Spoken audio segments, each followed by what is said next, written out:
Gemini 7 and 6, would you continue with the description of your station keeping?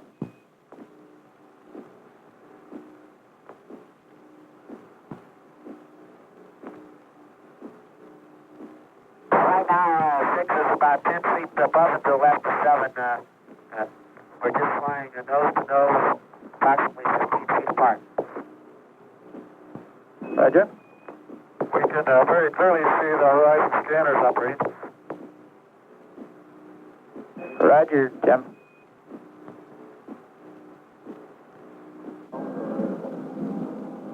We loaded the propellants aboard the Titan II launch vehicle starting about 10 p.m. last evening. This operation took a little less than 4 hours. In the White Room at Launch Complex 19, astronauts Edward White and Mike Collins, the backup pilots for the Gemini 7 mission, are in the spacecraft checking out various systems. Early this afternoon, they will be ready to report to the prime pilots, Frank Borman and Jim Lovell, on the status of the Gemini 7 spacecraft.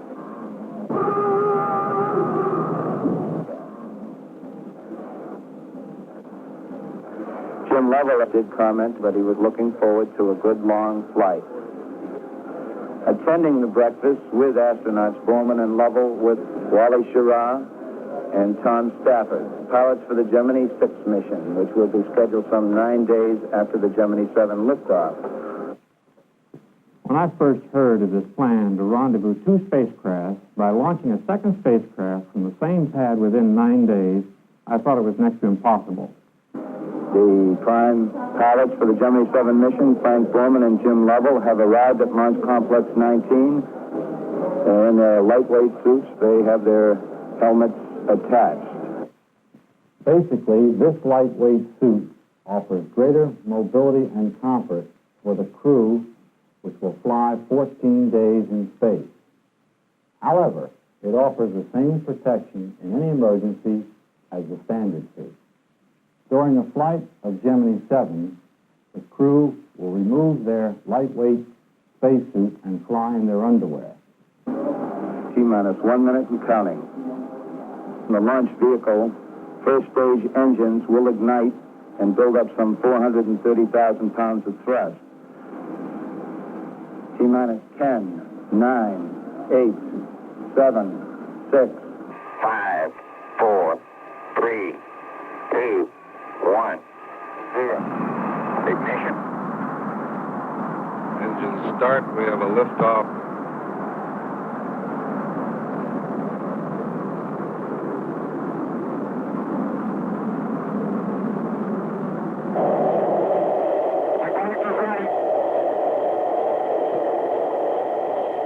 We're on our way, Frank.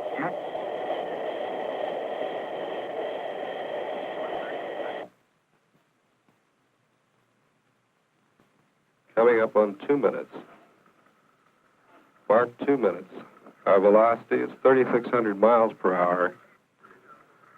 The crew reports their go for staging, which should occur in a very few seconds. Okay, VC, stand by for staging. Staging? Roger, staging. You see that staging? Right. Look at a minute, Jim. Right. We're standing by for 0.8, which is the achievement of 80% of the desired velocity, to put this 8,000-pound spacecraft into orbit. 0.8, V over VR. Right down the slot, Gemini 7. I was in the control center at Cape Kennedy watching the launch of 7, and as the spacecraft was inserted into orbit, I glanced over at another TV monitor, which showed the 6 launch vehicle being wheeled out of the hangar. So that's how fast the reaction was taking place. Borman reports he has the booster in sight. There she is, Jim. There she is. Our initial orbit was 87 by 177 nautical miles. This was very close to what we'd hoped for. As a matter of fact, I think that our launch vehicle was closer to nominal than any other one that's been fired. After insertion, we turned around and thrusted back toward our second stage, and then we station kept or remained with the booster. Actually, we were about 60 feet away from it for around 20 minutes. About 22 minutes into the flight, we thrusted away from our second stage and then got down to the business of a 14-day long-duration flight. We had about 20 experiments to perform in the 2 weeks ahead, but we, of course, had to check our new suits out, and we did regular medical checkups with the surgeons on the ground. Gemini 7 is basically a medical mission. It's the culmination of our efforts to increase or double man's exposure to the spaceflight environment, ending with a 14-day manned space flight. There were 3 principal problems left following our 4- and 8-day flights. These were the ability to sleep in a spaceflight environment. Secondly, the response of the heart and blood vessels to the readaptation to the ground-based or 1G environment after being weightless. And lastly, the reduction or decrease in the number of red blood cells that is observed following space flight. We were continually interested in the status of Gemini 6, and I must say that Elliot C. and the people at MCC kept us very well informed. You can tell them that the pad preparation schedule is going very well. Okay. So the pad preparation schedule for Gemini 6 is going real well. Thank you. It's always taken about 9 weeks or 63 days of actual work to clean up the pad, erect the booster, mate the spacecraft, and check out the systems. We studied the problems, we found solutions, we streamlined the work effort, and within a couple of days, the whole atmosphere improved. With the planned 14-day flight, this gave us some margin, and the whole plan now appeared practical. Gemini 7, Houston, Capcom. This is Gemini 7, read you loud and clear. Good morning, Flight. How's breakfast going? Excellent. My compliments to the chef. How is the suit configuration working out? We heard some comments over Carnarvon. The suit configuration is working out very well. I'm out of the suit now. I got slightly cool last night while I was sleeping. However, I'm fine right now. Gemini Control here. During the next pass across the United States, the Gemini 7 crew will be given a go for a 61-1 flight. The 61 would be the start of the 61st revolution. The 1 refers to the Western Atlantic landing area, which is the prime landing area. The spacecraft is over the Caribbean, and Lovell is talking to Dr. Berry. Let's get in there. Okay, could we have your sleep report? Roger. Both of us slept 6 to 7 hours last night. Probably woke 2 or 3 times during the night. Do you think you're sleeping better now than you were the last couple of nights? The first night was pretty poor, as you can probably guess. But we both needed a good sleep the second night, and we've been sleeping that way every time. Very good. Gemini 7, Houston. Go ahead, Houston. This is Gemini 7. This is Houston Flight. How long have you been up there now? Let's see, it's 139 hours, 5 minutes, 14 and a half seconds. Okay, that's the lot. I feel like I was born up here. Be advised that the count's going very well at the Cape on Gemini 6. The crew is up and healthy, and we're all ready to go. Gemini 7. Your go for 119-1. Thank you, Ed. The word from the Cape is, we are go. They are go aboard Gemini 7 as they make their silent sweeps around the world on their 111th revolution. The prime pilots for the Gemini 6 flight, Wally Schirra and Tom Stafford, are now on their way to Launch Complex 19 to board their spacecraft. The launch of Gemini 6 is scheduled at the beginning of the 118th revolution of Gemini 7. T-minus 48, and all still going well with our Gemini 6 countdown here at Launch Complex 19. We've gone through a complete checklist once again, and we are counting. 2 to go. Go ahead, Flight. We will have ignition at 0, and some 3 seconds after ignition, the launch vehicle will lift off on the start of the Gemini 6 flight. You're cleared for takeoff. Roger, adios. Minus 5, 4, 3, 2, 1. Ignition. Shut down, Gemini 6. Fuel pressure is lowering slowly. Roger, Roger, Gemini 6, monitor tank pressures. Oxidizer pressure is down to about 32. Full tanks are venting. Okay, no problem on these tanks? Negative. Okay, we're just sitting here breathing. This was a rough one for us. We'd been trained sufficiently, but this was different than any simulation we ever had. It did prove that man is still better programmed than any computer. Gemini 7, Houston. We were wondering if you saw the ignition at the Cape. We were in perfect position, but we never saw the ignition. We were waiting for the liftoff. Roger, apparently it was on and off very quickly. We'll keep you informed. It was a great disappointment. We'd made 2 attempts to launch and still no liftoff. Let us know about the recycle as soon as you know, will you please, Chris? Raj, they're talking Wednesday at the moment, but nothing final yet. Very good. Gemini 7, Houston. Do you still read us?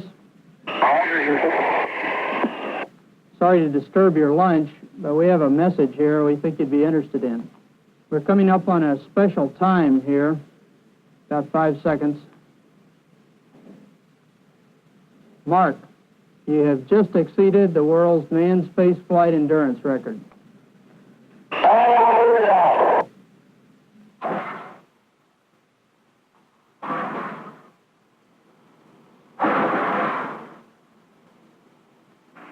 Gemini 7, Carnarvon Capcom. The thruster firings went very good on GT6. Oh, that sounds good.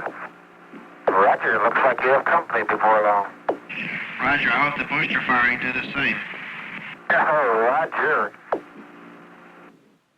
ジェミニ第6号はフロリダで発射準備を完了し、その姉妹船であるジェミニ第7号とランデブーするため発射される予定。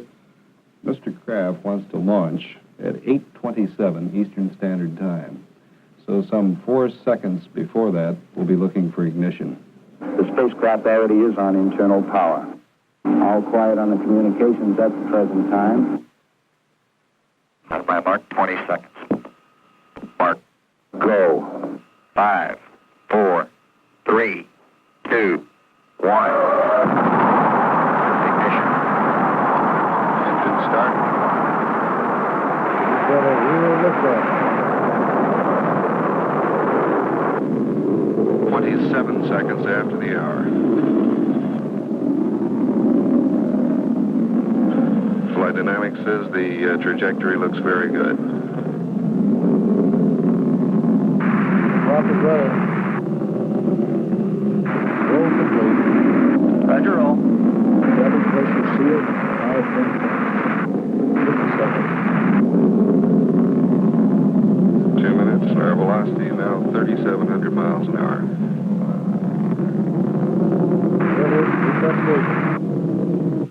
Steering looks good from here, Gemini 6. Right down the line. Looks like a dream. Attitudos are all 0. Gemini 6, you are go. Go.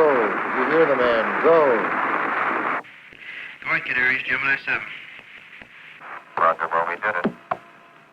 Roger, we saw them coming up. Okay, their orbit is 87 by 140. At Cape Kennedy, the American spacecraft Gemini 6 has finally succeeded in starting her journey towards the space rendezvous with Gemini 7, whose 2 astronauts have now been in space since December the 4th. They were actually able to watch the launch while they orbited. We're switching over to 6, Mike. Gemini 6, Canary, Capcom, how do you read over? Loud and clear, Canary. How are the 7 boys doing? Did they go over a while ago? They sure did. They're about 5 minutes ahead of you. Roger. Tell them we'll see them at the next station. Roger, read you, loud and clear. We have a Bermuda vector for you. You're 87 by 140, requiring an out-of-plane maneuver and a height adjust. The first maneuver will be a height adjustment required due to a 7 foot per second underspeed at insertion. Gemini 6's actual apogee altitude is 140 nautical miles. The required apogee altitude is 146 nautical miles. To correct this condition, the command pilot will perform a height adjustment maneuver at the end of the first orbit using his aft-flying thrusters. Gemini 6, Houston, you're coming up on 1 minute to the burn. Mark? Roger, we're right with you. Starting the burn. We're showing the burn on the ground. Mark, burn complete. Gemini 7 is now here in a 161 nautical mile circular orbit. Gemini 6 is now here 560 miles behind Gemini 7 in an orbit having an apogee of 146 nautical miles and a perigee of 87 nautical miles. In this present orbit, Gemini 6 would catch up with Gemini 7 in approximately 2 hours. To allow the rendezvous to occur as planned, the catch-up rate will be slowed by 2 maneuvers. The first maneuver will be at second apogee, applied in a posigrade direction to raise the perigee to 117 nautical miles. Gemini 7, Houston, the 6th burn is in approximately 10 minutes. I'll be switching to 6 now, and I probably won't be calling you back. All right, you understand, 7 here. We cannot expect both spacecraft to be in exactly the same orbital plane. Therefore, at 2 hours and 42 minutes after liftoff, Gemini 6 command pilot Wallace Yaraw will yaw his spacecraft to the south and execute a plane change maneuver that will place his spacecraft exactly in the same orbit with Gemini 7. Gemini 6, Hawaii, Capcom. How you doing up there? Very good. Completed the plane change burn. No residuals. The fuel remaining is 75%. Okay. Both spacecraft are now in the same orbital plane. Gemini 6, for the second time, will apply thrust at apogee to circularize his orbit at 146 nautical miles and to also slow his catch-up rate. At this point in time, Gemini 6 will be 15 miles below Gemini 7 and 140 miles behind. By this point in time, Gemini 6 should be within radar contact of Gemini 7. 6, Hawaii, do you need anything else? Negative. We're just watching the sun come up. Roger, your cohort is doing real fine also. We haven't heard him for quite some time. I'll give him a call. Stand by. 7, Hawaii, Capcom. Fine, Hawaii. Your cohort there would like to know if you've heard him call you. We heard him talking to Houston, but we can't hear him calling us. Why don't you give him one shout? Hello, Gemini 6, this is 7. How do you read? Enjoy. We can't read him. Okay, probably the next time around you'll probably be reading them loud and clear. We're 3 hours, 52 minutes into this rendezvous mission, and at the present time we show the spacecraft moving across the Indian Ocean.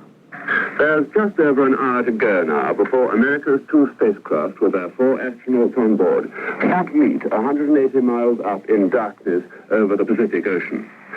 At 11:25 local time, Gemini 6 spacecraft began its circularization burn. That burn was completed on schedule. The crews also have completed successfully a radar lock-on test. And say again the range.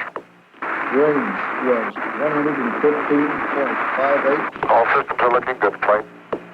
Tell you, he's flat flying that thing. He's just as steady as can be. When the slant range distance between Gemini 6 and Gemini 7 has been reduced to approximately 32 nautical miles, Gemini 6 will initiate the first of a series of terminal phase maneuvers. These maneuvers are accomplished by the command pilot placing the nose of his spacecraft at his target, Gemini 7, and thrusting along the line of sight. There will be 2 mid-course correction maneuvers, probably here and here. These maneuvers will place him on a trajectory that will be slightly below and in front of Gemini 7. At this point, he will perform a velocity match or braking maneuver that will bring about rendezvous. When he has completely matched the velocity of Gemini 7, he will station keep for several orbits. However, he will not dock. Spacecrafts 7 and 6 are now about 25 miles apart. And as Mr. Kraft just observed, we here on the ground have done all we can in the way of computations. It's up to the crew now. They're on their own. Hey, I think I've got it. Is that spacecraft 7? Negative. It's either Sirius or Gemini 7. 6 and 7 Hawaii will be standing by if you have anything for us. Okay. I have .54 nautical miles. Stand by to break. Break at .48 nautical miles. 660 feet. ジェミニ6号と7号の距離はですね、大体300 feet. We're directly below them. 180 feet. 120 feet. Holding 120 feet, Wallace. ランデブーに成功、ランデブー成功です。 Ask them what their range is now. About 20 feet. Yeah, we're sitting up here playing bridge together. We're in formation with 7. Everything is go here. Roger, congratulations. Excellent. Thank you. It was a lot of fun. Rendezvous and docking are most essential to complete the Apollo lunar mission. Now, on this mission with Gemini 7, we in 6 came within about a foot of Gemini 7. Shortly after that, Gemini 7 maintained station on us as well. Rendezvous and docking are feasible for manned crews. Gemini 7, this is 6. We can hold it in the yaw for just a little while. We'll try to get in real close and try to get all those close shots. CS2, Gemini 6, go. Roger. We'd like for you to observe 7 on this roll procedure and let us know if you see any water coming out of 7. Oh, I see some now. Would that be the water boiler that comes out in crystalline form? Right. You know you guys are becoming famous For what, Frank? for rendezvous and doing all those good things. Yeah. After we completed the rendezvous maneuver, we maintained formation. Actually, we were station keeping for a period of about 5.5 hours. Now, this included an in-plane fly-around maneuver and an out-of-plane fly-around maneuver. During this period of time, each of us controlled spacecraft 6 for approximately 50% of the maneuvers. We separated from Gemini 7 at 6 p.m. Cape time. This was performed by a 9 feet per second retrograde maneuver. We separated to a distance of approximately 20 miles and performed experiments for the next 2 orbits. Gemini 6, KV Capcom. Go, RKV. How's your separation plan go? Right on, no resolution. Roger. Wally says he's out to about 0.68 miles. He performed the set burn, 9 feet per second. The burn is going real well, Clay.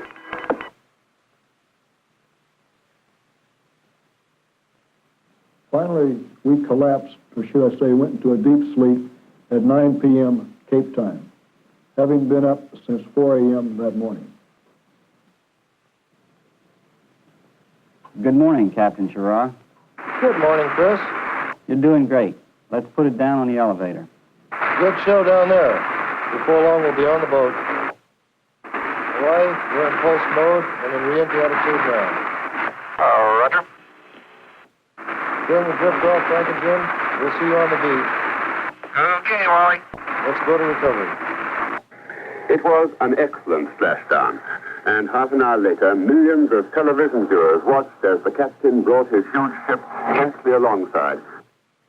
It was really a treat to come back aboard in style on number 3 elevator. To have the realization that to accomplish the lunar mission, we had to prove endurance, and we're still proving it now, and to effect rendezvous. Rendezvous is so important to bring our men back from the surface of the moon and back to the Earth, and I hope also to number 3 elevator. Meanwhile, Gemini 7 goes on, round and round the Earth, slowly clocking up its required 206 orbits. Frank, we're moving right along in this suit situation. I would like to get some more specific comments from you at this time. Roger, there's no question in our minds the only way to fight these things is without pressure suits. Do you have any additional comments regarding use of the suits during the full duration? I'm convinced we can run the whole works without suits. All we need is a suit for re-entry and emergency stored on board somewhere. Roger, we copy. We're 317 hours into the mission, only 13 hours and 35 minutes from retro fire tomorrow morning. The mission is drawing to an end. The 76 series of missions was a very fitting climax to a successful year of Gemini flights. Gemini 4 explored extravehicular activity. It also was the start of our buildup of long-duration missions and went 4 days. Gemini 5, in turn, went 8 days. We'd been in the water about 10 minutes when we saw a Navy frogman's face in the right window. He plugged in his interphone, and his first words were, "Merry Christmas." The recovery forces were quite fast, and I believe in about 26 minutes from splashdown, we were on board the helicopter. The chief symptom, in fact, the only symptom which we noticed, was heaviness of the legs. That's all.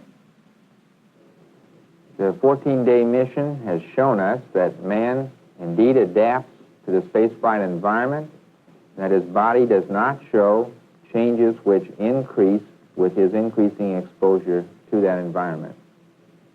The additional data allows us to medically commit man to a lunar mission. As we go through these things, the year does sound to be quite easy. Actually, there were a number of difficult problems that were encountered and were overcome. Some of these required considerable ingenuity. The best example of this was actually the reaction to the difficulty we had in the October launch attempt of Gemini 6. We were able to come up with a new mission. We were able to cycle back into our operation faster than ever before and conducted this very rapid turnaround. This effort on the 76th mission is an example of the American spirit as it exists through the years, and is ample evidence that it exists today.